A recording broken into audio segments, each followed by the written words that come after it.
day typically starts at 6:30, so I go into the monitor room, which could also be considered a war room. I sit my stuff down, get my lunch out, and then I take it over to the refrigerator. Once I'm finished, I get report from the night shift tech, and this report consists of sharing information about different kind of heart rates, any kind of abnormal activity on the monitor that I should be aware of, and just anything you want to share that can give any kind of insight to what your day can look like.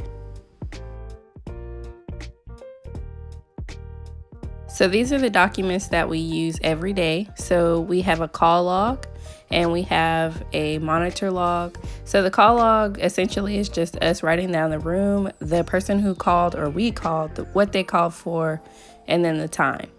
This lovely piece of hardware here is our Vocera, which basically is a walkie-talkie for us to be able to communicate with the nursing staff when we have a problem.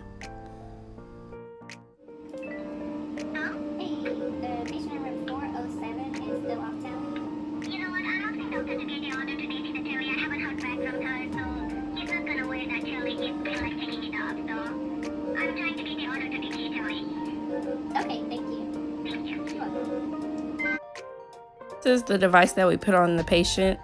So it has 6 wires attached to it, and they will be hooked up to the patient just like this picture here.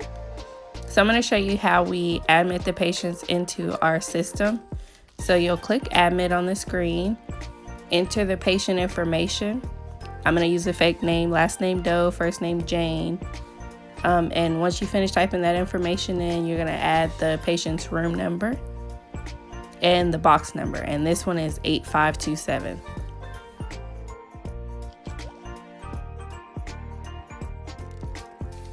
After you add the patient's information, you click admit, and if there was a patient hooked up to this box, their information will be shown right here on the screen. Once a patient is on tele, we have to measure their rhythm. So we have to measure the PR interval, the QRS interval, and the R to R, which is the heart rate. So after you finish getting the measurements on the computer, the printer will print out a strip for you, and this is what it looks like. So it has 2 leads on there, so you can see a normal rhythm, and it has all the measurements down at the bottom. You see the heart rate is 69.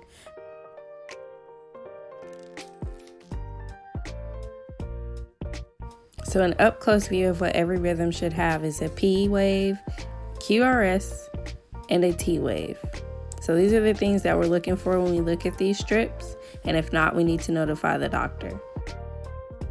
Okay, the next step is to add the rhythm interpretation on the strip, which I decided this was sinus rhythm, and then I'll go take it over to the box and wait for the nurses to come pick it up. So another part of my job is documentation, so we are supposed to be recording the patient's heart rate and rhythm every other hour. And this helps us keep track of what the patient's been doing. So if anything comes up and someone has a question about what's been going on, we can always look back and say, well, yesterday the patient went into AFib or sinus rhythm.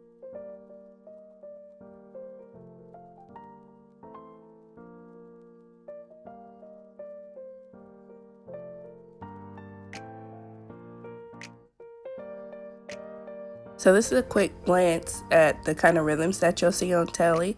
This is a patient who has a pacemaker. Okay, these are 3 runs of VTAC that one patient had during our shift. 8574? Is that the boy? Okay. Is that him? Yes.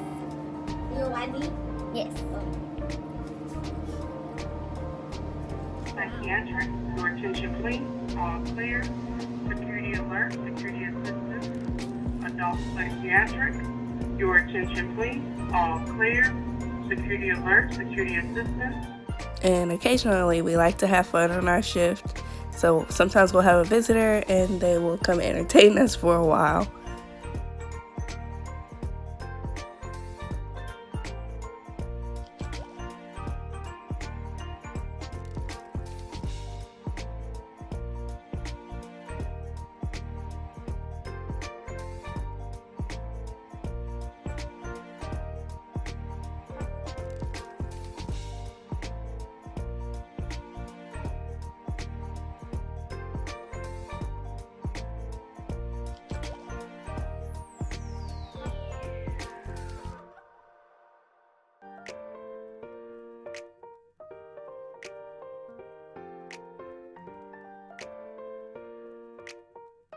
Okay, and then finally, I'm recording my 5 o'clock rhythm interpretations, and then I wait until 6:30 when my relief arrives, which is the night shift, and then it's finally my turn to give report to her.